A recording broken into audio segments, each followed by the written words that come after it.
ഹണി റോസ് വിഷയം ബോബി ചെമ്മണ്ണൂരിന് ഗുണമായി മാറുകയാണ് ഉണ്ടായത് എന്ന് രാഹുൽ ഈശ്വർ. അദ്ദേഹത്തിൻ്റെ പണം കണ്ടിട്ടല്ല ഒരിക്കലും ഞാൻ പിന്തുണയ്ക്കുന്നത്.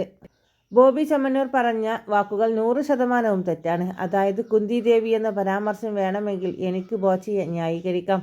ഷഫാഖിദാസ് എന്ന നടിയാണ് സ്റ്റാർ പ്ലസിലെ മഹാഭാരതത്തിൽ കുന്തി ദേവിയായി അഭിനയിച്ചത്. ആ നടിയെയാണ് ഹണി റോസുമായി താരതമ്യം ചെയ്ത് പറഞ്ഞതെന്ന് എനിക്ക് ന്യായീകരിക്കാം. എന്നാൽ നമുക്കെല്ലാവർക്കും അറിയാം അങ്ങനെ അല്ലെന്നും രാഹുൽ ഈശ്വർ പറയുന്നു. കേരള സമൂഹത്തിന് വേണ്ടി മഹത്തായ നിരവധി സേവനങ്ങൾ ചെയ്ത വ്യക്തിയാണ് ബോബി ചെമ്മണ്ണൂർ. അദ്ദേഹത്തെ കേരളത്തിൻ്റെ ഇലോൺ മസ്ക് ആണെന്ന് വിശേഷിപ്പിക്കാം. ആയിരക്കണക്കിന് ആളുകളുടെ ജീവിതത്തെ നന്മയിൽ സ്പർശിച്ച ഒരു വ്യക്തിയാണ് അദ്ദേഹം. സ്കൂൾ, ആരോഗ്യം അങ്ങനെ എല്ലാ രംഗത്തും നിറഞ്ഞു നിന്നു. അദ്ദേഹത്തിന് വലിയ ഫാൻസ് അസോസിയേഷനുണ്ട്. ബോച്ചയുടെ നന്മകളെ കൊണ്ട് അദ്ദേഹത്തിന് ചെയ്ത തെറ്റിനെ നാം ന്യായീകരിക്കരുത്. അതുപോലെ ഒരു വാക്കുപിഴ കാരണം അദ്ദേഹത്തിൻ്റെ 30 വർഷത്തെ സേവനങ്ങളെയും മറക്കരുത്. ഈ വിഷയത്തിന് ശേഷം ബോച്ചയുടെ ആരാധകരുടെ എണ്ണത്തിൽ വലിയ വർധനവുണ്ടായി. കാരണം ബോച്ചയെ വേട്ടയാടിയെന്ന് നാട്ടുകാർക്ക് മനസ്സിലായി.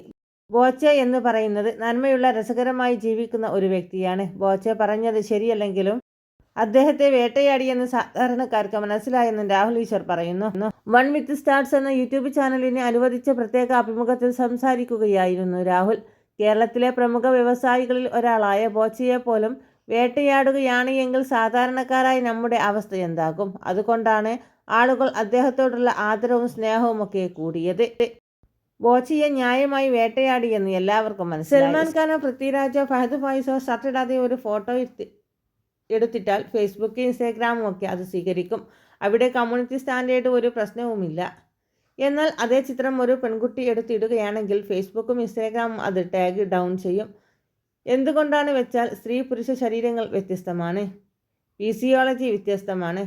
അത് കണ്ടില്ലെന്ന് നടിച്ചിട്ട് എന്താണ് കാരണം? ഹണി റോസ് എന്ത് ധരിക്കുന്നു എന്നുള്ളത് എൻ്റെ പ്രശ്നമല്ല. ഹണി റോസ് പോകുന്ന ഒരു പരിപാടിയിൽ അച്ഛന്മാരും അമ്മമാരും മുതിർന്ന തലമുറകളുള്ളവരും ചെറിയ പ്രായമുള്ളവരുമുണ്ട്. അവിടെ ആളുകൾ ഓടിക്കൂടുകയും മോശം കമൻറ്റുകളും ചെയ്ത് വീഡിയോ എടുത്തിടുമ്പോൾ അതിലൊരു നെഗറ്റീവുണ്ട്.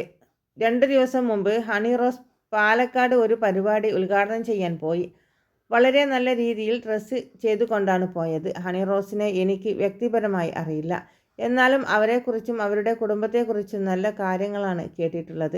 അതായത് വ്യക്തിപരമായി എനിക്ക് അവരോട് യാതൊരു വിരോധവുമില്ല.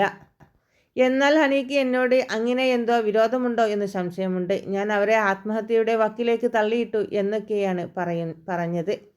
യഥാർത്ഥത്തിൽ കേരളത്തിൽ 99% ആളുകളും ഒരിക്കലെങ്കിൽ ചിന്തിച്ചിട്ടുണ്ടാകും ഹണി റോസിൻ്റെ ഡ്രസ്സ് കുറച്ച് ഓവർ അല്ലേ എന്ന്. ഇത് ചിന്തിക്കാത്ത ഒരാളും ഉണ്ടാവുകയില്ല. ഈ അഭിപ്രായം സഭ്യമായ ഭാഷയിൽ വിമർശനമാക്കിയതാണ് ഞാൻ ടിവിയിൽ അവതരിപ്പിച്ചതെന്നും രാഹുൽ ഈശ്വർ കൂട്ടിച്ചേർത്തു. കൂടുതൽ വാർത്തകൾക്കും വിശേഷങ്ങൾക്കുമായി നമ്മുടെ ചാനൽ സബ്സ്ക്രൈബ് ചെയ്യുവാൻ മറക്കല്ല.